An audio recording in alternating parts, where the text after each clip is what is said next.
Assalamualaikum warahmatullahi wabarakatuh. Selamat bertemu kembali dengan Bu Handri.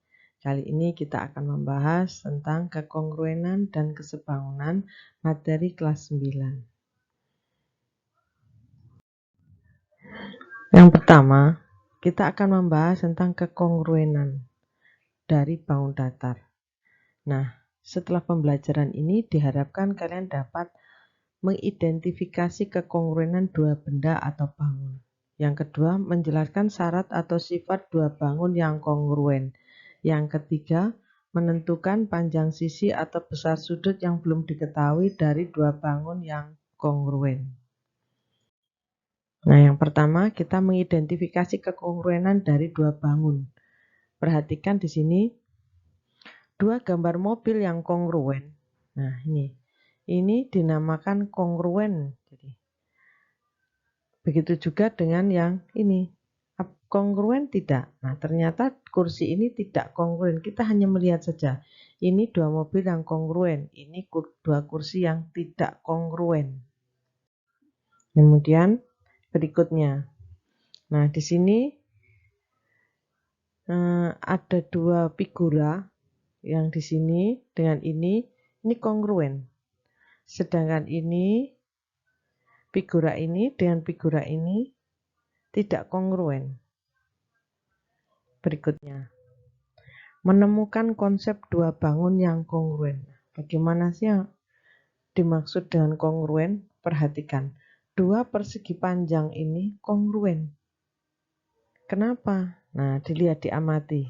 Di sini ternyata panjang, sisinya sama.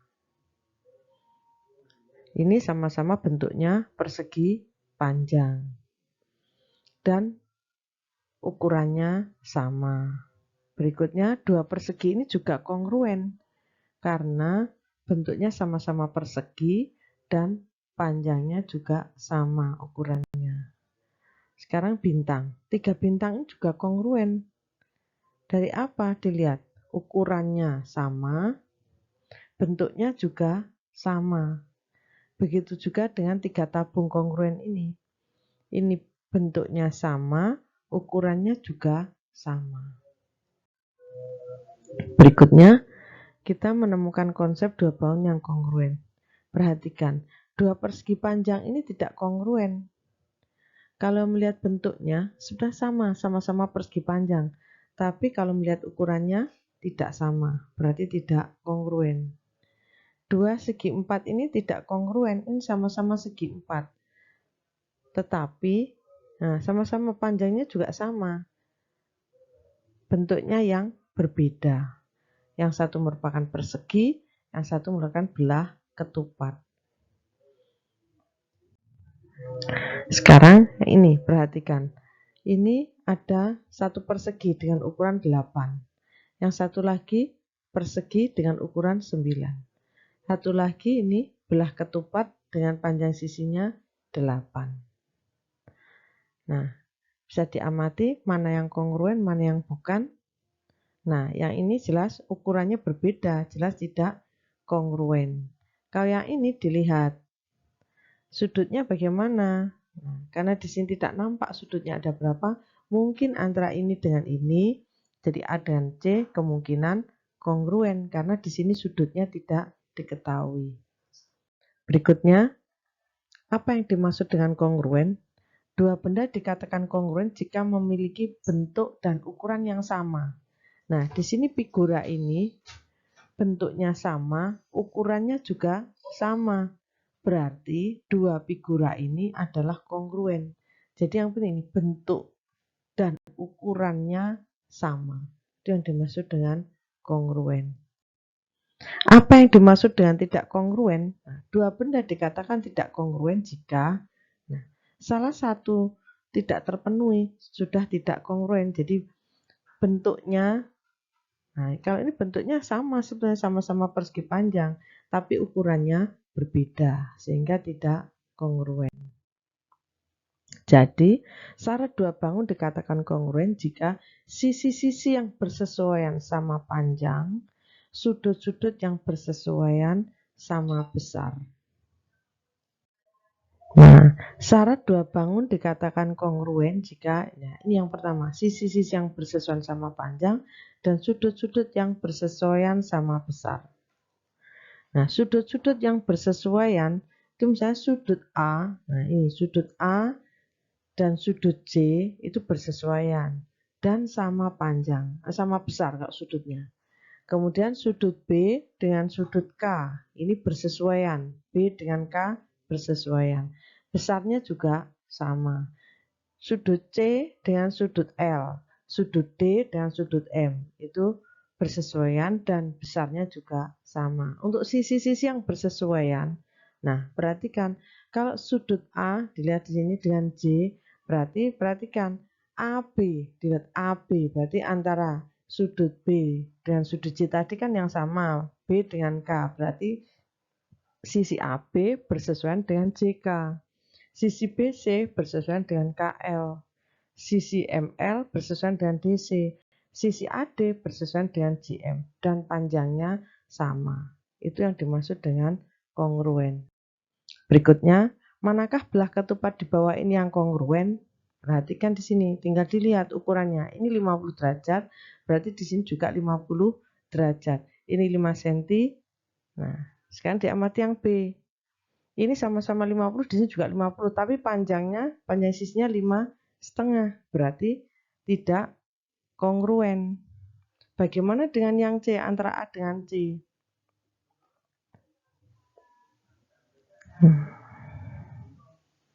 Perhatikan di sini. Ini dilihat. Kalau ini 130, di sini juga 130. 130 derajat. Di sini 130, di sini juga 130. Nah, jumlah sudut dalam suatu persegi panjang itu adalah 360.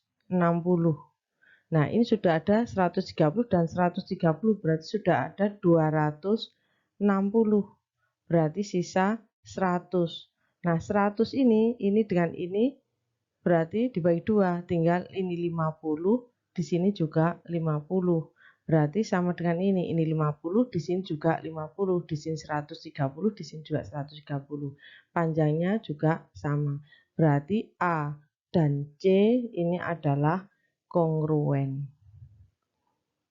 Nah, sekarang kita akan membahas tentang trapesium ABCD dan FEHG yang kongruen. Jadi ini ABCD ini dengan FEHG ini adalah kongruen.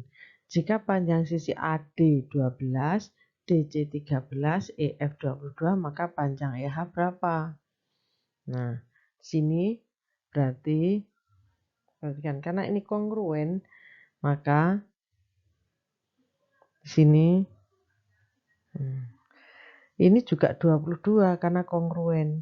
Di sini berarti ini juga 13 yang bersesuaian. Ini juga 12. Nah, ini segitiga ini berarti kan kita beri garis pertolongan. Nah, di sini ini sampai sini itu berarti juga 13 sama dengan yang atas ini. Ini 13 karena ini 22 berarti sisanya ini adalah 9. Jadi ini 9. Ini 9. Nah, yang tegak sama dengan ini. Nah, yang ini berarti sama dengan ini. Ini kan 12. Berarti di sini juga 12. Nah, sekarang perhatikan segitiga. Ini siku-siku. Ini 12, ini 9. Kita menggunakan teorema Pythagoras. Sisi miring dikuadratkan, jadi ini EH atau X gitu ya. Jadi X kuadrat itu sama dengan 12 kuadrat ditambah 9 kuadrat.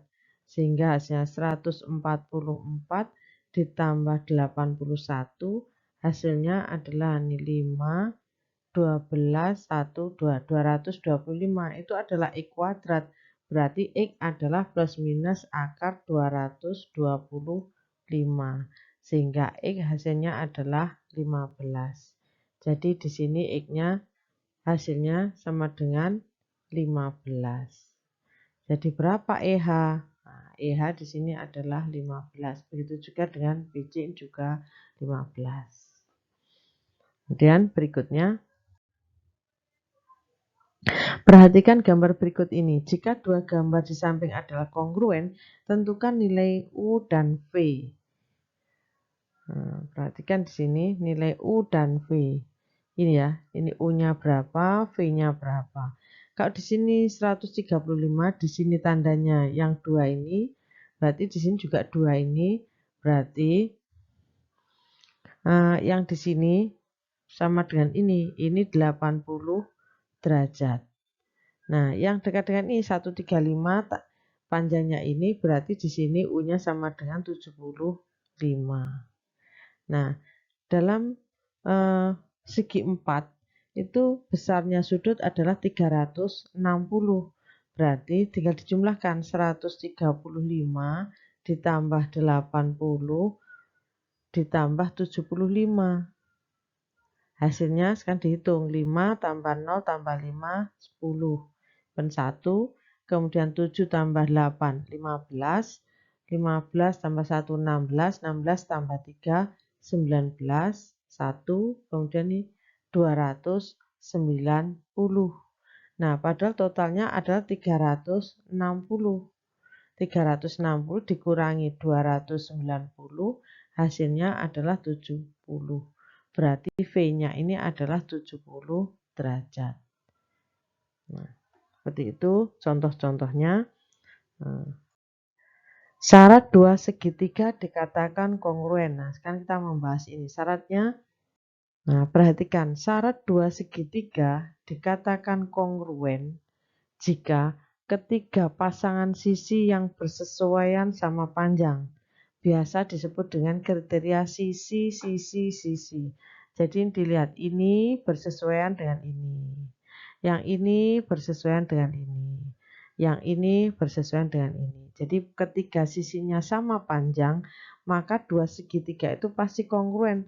Tidak melihat besar sudutnya pasti kongruen. Maksudnya begitu. Jadi dua segitiga dikatakan kongruen jika ini terpenuhi. Ketika sisinya sama panjang, pasti dua segitiga itu kongruen. Jadi ini sisi-sisi yang bersesuaian itu sama panjang, maka segitiga itu kongruen. Berikutnya, dua pasang sisi yang bersesuaian sama panjang dan sudut yang diapitnya sama besar. Artinya ini dilihat sisi, sudut, sisi. Ini juga sisi, sudut, sisi. Nah, ini bersesuaian sama panjang. Ini bersesuaian dengan ini sama panjang. Sudut ini dengan ini sama panjang. Ini dengan ini. Jadi sudutnya ini diapit oleh dua sisi yang diketahui besarnya ini tadi.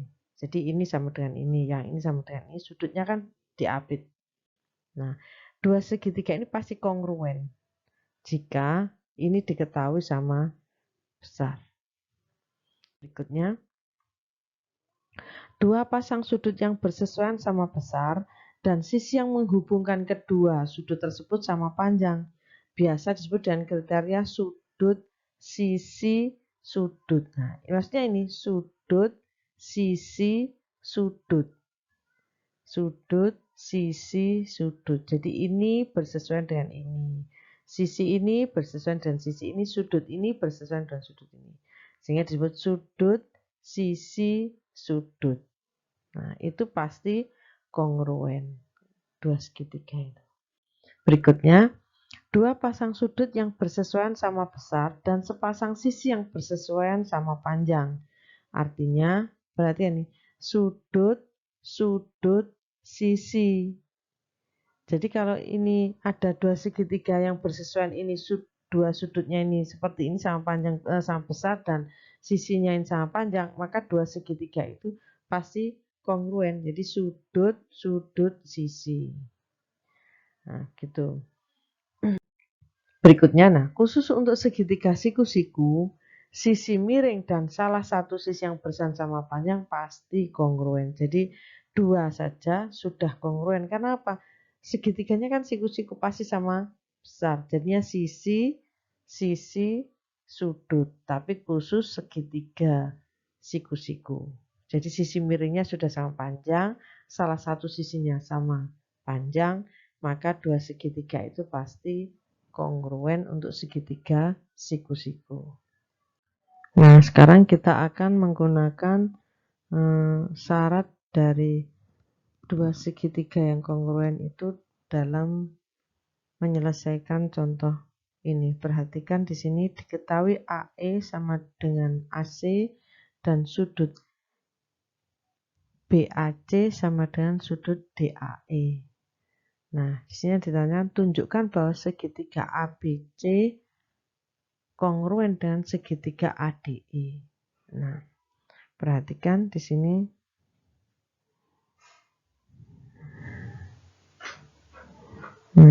kita gunakan ini. Kita gambarkan dulu segitiganya biar jelas maksudnya di sini. Jadi di sini B, di sini C, di sini A, di sini C. Ini sudut ini. Nah, kita gambarkan untuk yang segitiga ini.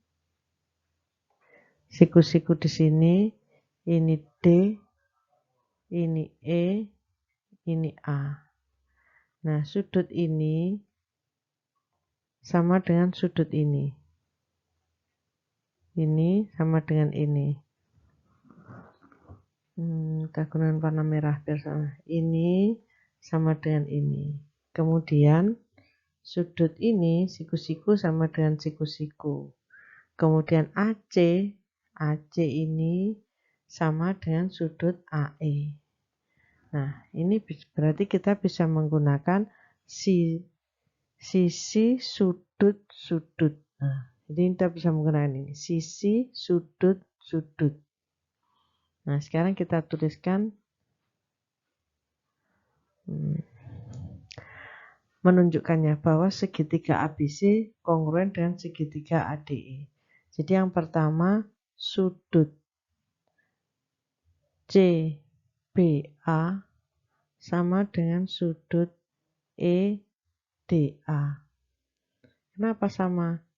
Diketahui. Jadi ini karena diketahui sama, yaitu siku-siku. Kemudian yang kedua, sudut BAC sama dengan sudut DAE. Nah, ini juga diketahui. Nah, ini sudah sisi berarti sudut berarti dengan sisinya. AC sama dengan AE. Ini juga diketahui. Berarti maka segitiga ABC kongruen dengan segitiga ADE, yaitu menggunakan sisi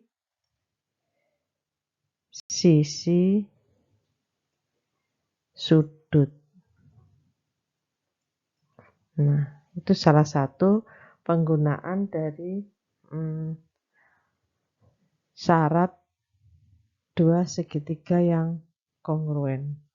Berikutnya, panjang AB sama dengan DE dan AB sejajar DE. Tunjukkan bahwa segitiga ABC dan segitiga EDC itu kongruen. Nah, perhatikan di sini untuk sudut ini akan sama dengan sudut ini. Alasannya apa? Jadi sudut CDE sama dengan sudut CBA.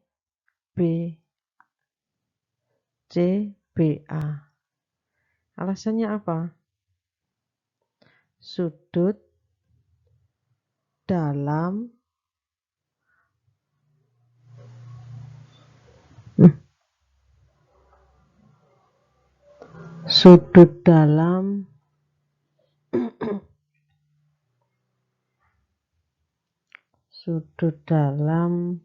berseberangan.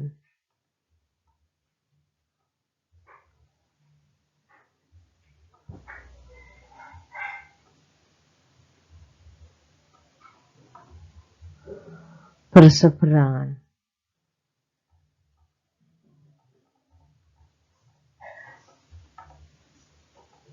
Nah,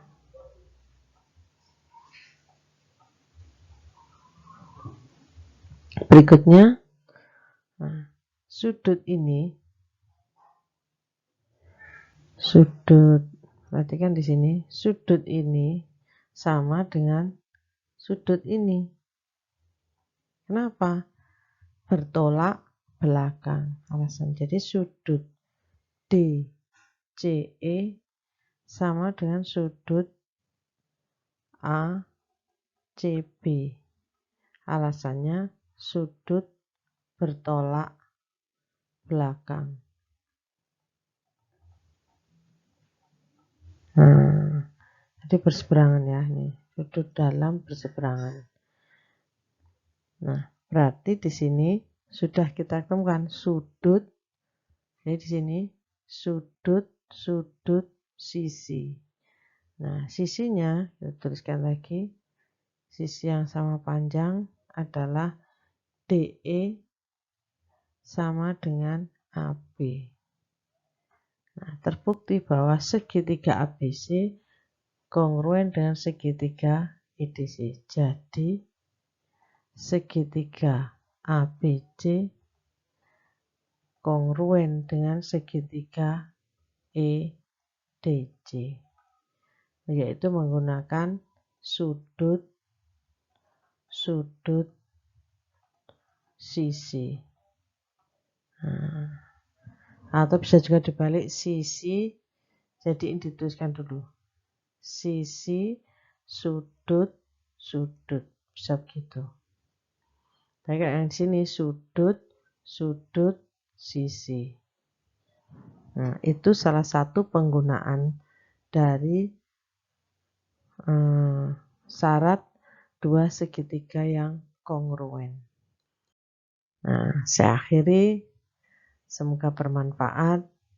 Wassalamualaikum warahmatullahi wabarakatuh.